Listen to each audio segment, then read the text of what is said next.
One of the big questions I get to ask when people come in for a consultation, folks, is, am I eligible for bankruptcy? Or, what should I even be here? Should I even be thinking about this? And usually, folks, people come to our office when something significant has happened in their lives. For example, let's say there was a job loss. I mean, a job loss can put a strain on a family right now that you can't possibly imagine. A lot of people are living paycheck to paycheck, and all of a sudden a job loss is there and there's no money coming in. Well, how am I going to pay my rent? How am I going to pay my mortgage? How am I going to pay for the car payment? And really, when people get to my office, I've always said bankruptcy is a last resort.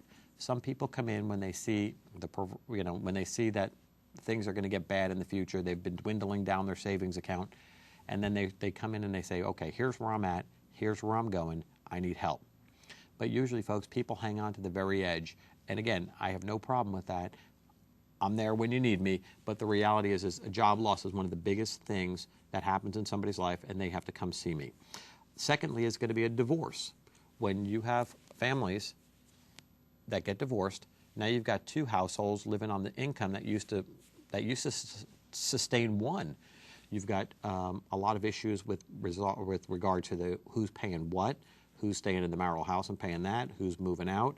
And again, that creates a financial strain and unfortunately brings people to my office. But it's a fact of life. People are going to get divorced.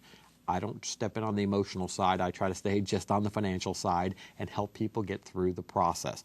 Number three, you got a big problem with people getting hurt without insurance.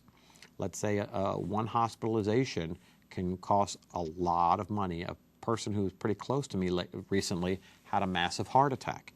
3 days in the hospital, $100,000 bill. Actually, it was $99,000 for the hospital. And again, there was no health insurance out there. That massive heart attack, and this is a relatively healthy person, walked every day, eat right, wasn't a drinker or smoker, $100,000. How are they going to pay for that? So I wrote a blog one time saying, are people, one illness away from bankruptcy? And unfortunately, it's true because it could happen to anybody, anywhere, at any time.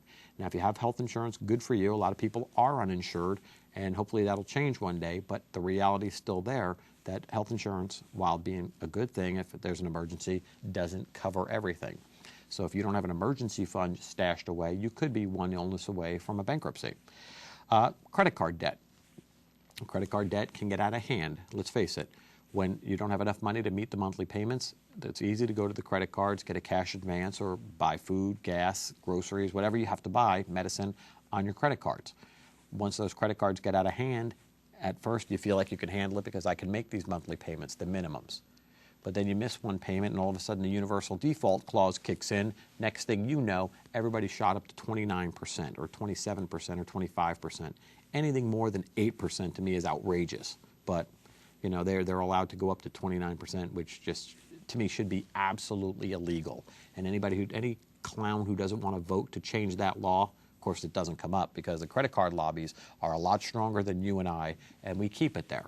But I'll tell you one thing, if I ever had somebody who ran and said, I'm going to try to do everything in my power to cap the credit card company's interest at 8%, they'd have my vote, even just for trying, just for bringing it up. I would probably give that person my vote for having the chutzpah to go out there and say, this is wrong. I like that kind of attitude. So really, folks, those are probably the three biggest categories. After we get past those, we kind of narrow it down a little bit and say, okay, some people come in for this, some people come in for that, some people come in for this or the other thing. But the reality is those three are devastating to a family. And when we're really looking at it, again, I can't solve the problems. What I can is kind of ease the pain of going through the financial aspect of it. But these people are good people. They're going to pick themselves back up, as good Americans do. They fight back, and they get back in the game.